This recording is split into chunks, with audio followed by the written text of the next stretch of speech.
Rev up your engines!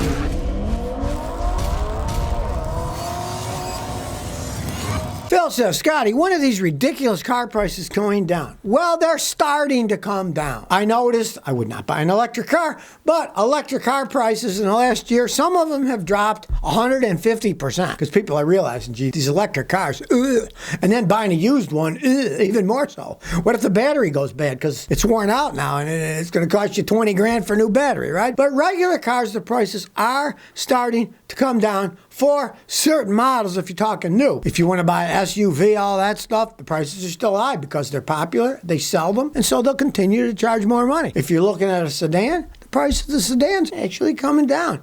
I was pricing out Corollas and Camrys just in case somebody rear-ended us or killed a car in a sideway, T-boned us or something, then I gotta buy a car, right? And I'd be stuck and I'd need to buy a car. And the prices are actually coming down for those. But if you're gonna buy an SUV like everybody else or a big truck, the prices are still real high. Elite Fada says, Scotty, is it okay to floor my 2020 Kia Rio every once in a while? Sure, it's called an Italian tune-up. That's what people used to call them. You get in a car and you drive it fast. And the reason it can do good is because if you drive like a granny 20, 30 miles an hour, don't drive far, carbon will build up in your engine. You go at faster speeds, especially for a long period like on a highway, it will clean a lot of the carbon out of the car. You don't want to just rev it up as high as you can sitting there, that's bad. But if you're driving the car, sure. It's a good idea to do it every once in a while. Always take some kind of a trip at least once a year where you're going at least 2 or 3 hours at highway speeds. Speed limit's 65, 75, go 75. It will help clean the carbon out of your engine. Patrick Burke says, 370Z says only premium gas. Doesn't matter what gasoline I need to put in. What it comes down to is, what do you want? You want to save money? Put regular gas. It will run perfectly fine, but you'll lose some of the horsepower. And you probably bought the 370Z because you want to drive around like a maniac. If you put in premium gas, you'll get the maximum amount of horsepower out of the engine. If, on the other hand, you use regular gas, it will still run fine because the computer on the car can adjust everything using the oxygen sensors, the MAP sensor, and all that. It will run okay, but it won't have the same horsepower. You will lose some horsepower. DT says, please, what are your thoughts on a Grand Highlander Hybrid, not Turbo or Hybrid Max? Highlanders are always good vehicles. Unfortunately, new,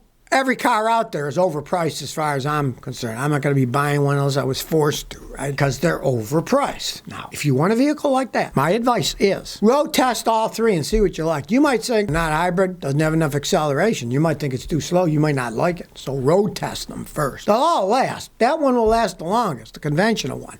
But you might think it's too slow. Some people think they are. Random Short USA says, what do you think about a Zuzu's SUVs in the early 2000s? They were okay, but not great. Almost every single customer I had who bought one, the transmissions went out first, and then later the engines went out, if you put a lot of miles. Now, the first 100-something thousand, they probably won't have any problems at all. But they don't last like Toyotas and Hondas, and they're kind of an oddball brand of Zuzu. You'll have a hard time getting them fixed correctly at many shops, and the dealers were just as bad as all the other dealers. Customers I had in Houston with them that went to the dealers, after they got screwed over, they'd come to me, and then I'd work on them. And some of them really loved them, almost every single one of them. I'd kept them 150, 160. The transmissions went out, and then they had to spend a fortune fixing them. T. Real Adams says, I did a relearn on my 05 Nissan Altima, and now it won't stop idling high. Oh, well, you did the relearn wrong, okay? Cars will idle high because there's a vacuum leak. The mass airflow sensor isn't working right. The throttle gets stuck. You can clean the throttle with spray throttle cleaner. It might stop it, and check for vacuum leaks, right? But if you can't figure it out, come to a guy like me. We have big, fancy computers that we can analyze everything. First, we can reset them with our computers that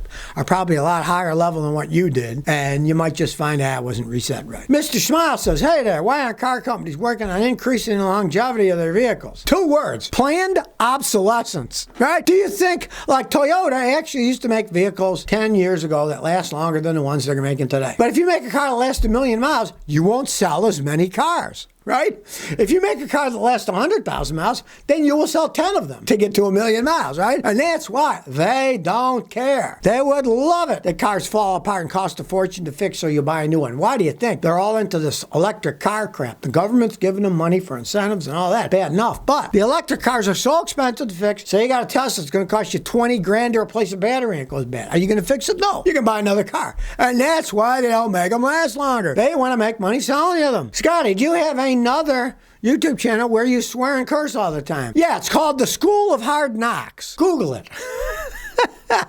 Like people say, what school did you go to? Well, I went to the school of hard knocks, which means you're in the real world and you worked your way through and either succeeded or failed. But you did it to the school of hard knocks and not an actual school. So you will not find a Scotty Kilmer School of Hard Knocks channel. But in the real school of hard knocks, the real world, yes, I do it all the time, I admit. Sam Dahl says, Scotty, any reason Corollas need 0W8 oil now when the same engine only needed 0W16 last year? Well, obviously they found they've had an oil supply problem. Because I've seen some of those new Corolla fancy engines blew up. Right? If you go to a lighter oil, the oil will flow better. They must be having a problem where when they start up and if they rev it high, the oil isn't flowing fast enough. And then before it gets to a certain area, especially the top of the engine, the cams, it's going to be metal on metal wear and they're going to wear out faster. That's probably why they do it. That would be the only reason that you would go to a lighter oil. 016 is light enough. 08 is even lighter. So they must have had oil problems and now they're doing that to fix it,